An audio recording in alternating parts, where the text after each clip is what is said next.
You're sitting at your desk, or maybe you're staring at your kitchen table on a Tuesday morning, finally hitting a groove. You're in the zone. And then the notification pops up. It's a direct message, or maybe a newly formed group chat that you definitely did not ask to join. It reads, "Hey everyone, as you know, Greg from Logistics is having a baby next month, and we're putting together a little something to show our support. Link below to contribute. No pressure at all." And there it is. The link. The digital hat being passed around the room.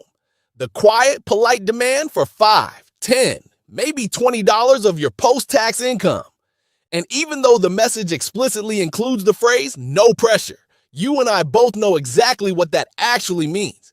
It means there is an immense amount of pressure. We are tracking who clicks this link, and your standing in this tribe depends on your compliance. It's not generosity, it's a bill, and it's due today. Welcome to SketchSense, where everyday money problems get broken down in plain terms, without the fluff. Today, we are talking about the money you spend that isn't actually yours to decide on. The quiet, relentless drain on your bank account that hides behind grocery store sheet cake, digital greeting cards, and forced applause in the break room. We are talking about the office celebration tax. Before we get into the math of this, let's just sit with the reality of what this actually feels like. Because if you worked in an office or even on a remote team for more than 3 months, you know the exact emotional arc of the office collection. It used to be a physical manila envelope. Remember those? Someone from HR or that one project manager who somehow has the emotional energy of a summer camp counselor would physically walk a battered envelope to your desk. It had a grid drawn on the front with a Sharpie. You'd cross your name off to prove you had seen it, and you'd have to reach into your wallet and find a physical $5 bill. If you only had a 20, well, congratulations, you were incredibly generous that day because nobody is making change for the birthday envelope. Then came the card, the massive, oversized card. You'd scan the inside, panicking because all the good generic phrases were already taken. Someone already wrote, "wishing you the best." Someone else took, "hope it's a great one." So you're left writing something vaguely threatening like, "have a birthday." Today, the friction is gone. The manila envelope has been replaced by Venmo, PayPal, GoFundMe, and digital greeting cards. It is frictionless, which makes it 10 times more dangerous to your wallet because it's never just Greg's baby. Next week is Sarah's work anniversary. The week after that, David is leaving the company for a better job, and we need to buy him a going-away gift. Think about the irony of that for a second. David is leaving. He just negotiated a 20% bump in salary somewhere else. And those of us staying behind, who have not seen a raise since the Obama administration, are crowdsourcing a $200 espresso machine to reward him for abandoning us. Then there are the weddings, the retirements, the boss's day gifts, the bereavement flowers, the get well soon baskets. Every single one of these events is framed to you as an isolated, optional moment of community kindness. But that is a lie. None of them are isolated and none of them are optional. What we are actually dealing with here is a system, a rotating cycle of financial contributions where your participation is socially enforced. You are not deciding to give. You are reacting to an expectation. The mechanism keeping this system alive is brilliantly simple. Frequency replaces scrutiny. If your employer came to you on January 1st and said, "Hey, we're going to need to deduct $350 from your salary this year to pay for various pastries, gift cards to restaurants you don't eat at, and assorted baby blankets," you would riot. You would call the labor board, but they don't do that. Instead, the cost is broken down into tiny, digestible bites. $5 here, $10 there. Just a quick collection next Thursday. Individually, these amounts are trivial. A $5 Venmo transfer is not going to bankrupt you. It doesn't feel worth resisting. You aren't going to be the one person who draws a line in the sand over $5 for Sarah's wedding. You'd look insane. You'd look like Scrooge. So you pay it. Because no single event feels worth the social friction of saying no. None of the events are ever questioned. The pattern normalizes. And here is the most insidious part of the office celebration tax. Opting out is highly visible. When the organizer sends that Slack message, there is usually a spreadsheet, or a Venmo feed, or a digital card where your name physically appears in a little bubble if you contributed. If your little bubble isn't there, it is noticed, maybe not maliciously. Maybe no one is pulling you into a performance review over it, but it is noted. Participation is the default. Opting out requires a conscious, socially risky action. You are paying a toll simply to remain neutral in the eyes of your coworkers. Let's reframe what is actually happening in your office. What looks like company culture is, in reality, a distributed cost structure. Companies love to brag about their culture. We're a family here. We celebrate each other. Look at our vibrant, supportive community. But who is paying for that vibrant, supportive community? The company? Sometimes. But very often, the company is outsourcing the cost of its own culture to the employees. The group benefits from the optics of a shared celebration. The employer benefits from the morale boost, but the individual employee absorbs the recurring expense. No one is tracking this. No one is sitting down with their monthly budget and writing out a line item that says, subsidizing the personal milestones of people I only talk to in the break room. But it compounds. It compounds financially, and it compounds mentally.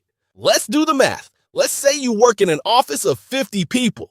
In a given year, you've got maybe 15 birthdays that get recognized by your specific department. 3 people leave, 2 people have babies, 1 gets married. That is 21 collections. If the going rate to not look like a jerk is $10, you are spending $210 a year. That's $210 of after-tax money. You had to earn nearly $300 just to pay your office celebration tax. And for what? So you can stand in a fluorescent lit kitchen at 3 p.m. eating a suspiciously dry piece of vanilla sheet cake, watching Greg open a gift card to the Cheesecake Factory while everyone avoids eye contact and tries to figure out if enough time has passed to safely walk back to their desks. You are doing everything right with your budget. You're tracking your groceries, you're cutting your subscriptions, you're negotiating your car insurance. And somehow, the math still looks offended. This is why you have invisible leaks. And the office celebration tax is one of the most consistent leaks in the modern professional world. Now, we have to talk about the absolute worst variant of this tax. The one that should be illegal, the one that breaks every rule of social etiquette and financial logic. I'm talking about punching up. This is when the hat is passed around to buy a gift for the boss. Or the boss's boss, the director, the VP, the CEO. Listen to me very carefully. Money in a corporate environment should only ever flow in one direction, down. It flows from the company to the executives, to the managers, to the employees. If your director, who makes 3 times your salary and gets an annual bonus that could buy a reasonably priced sedan, is having a birthday, the employee should not be passing the hat to buy him a personalized golf putter. When you are asked to contribute to a gift for someone who is in a totally different tax bracket than you, and who has direct control over your livelihood, that is no longer a gift. That is a tribute. You are paying a medieval lord a tithe so they don't burn your crops. If management wants to celebrate management, management can pay for it out of their own very well compensated pockets. Do not let anyone guilt you into funding the luxury hobbies of the C-suite. So, how do we handle this? Because we can't just yell at our laptops. We have to work with these people. We have to survive the system. We need a practical reframe. You have to shift from passively reacting to these requests to actively managing them. First, stop assuming this is about generosity. It's not. It is office politics. It is a cost of doing business. Once you accept that, you take the emotion out of it. You stop feeling guilty and you start treating it like the administrative fee that it is. Set a rule for yourself in advance in the cold light of day. Do not make the decision in the moment when the Slack ping hits and the emoji reactions are piling up. Maybe your rule is, I only contribute to life events, weddings, and babies. I do not pay for birthdays. Maybe your rule is, I will contribute a flat $20 twice a year to the people on my direct team of 5. Everyone else gets a polite congratulations in the chat and nothing else. Maybe your rule is, I never contribute cash, but I will happily sign the card. Whatever the rule is, make it, write it down, and stick to it. When the request comes in, you simply run it against your rule. If it doesn't pass, you ignore the link. And here's the secret that no one tells you about ignoring the link. Almost nothing happens. We build up this massive fear that if we don't chip in for the marketing manager's going away gift, we will be cast out of the village. We will be ostracized.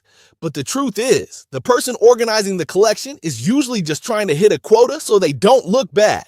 They are not launching a personal vendetta against you.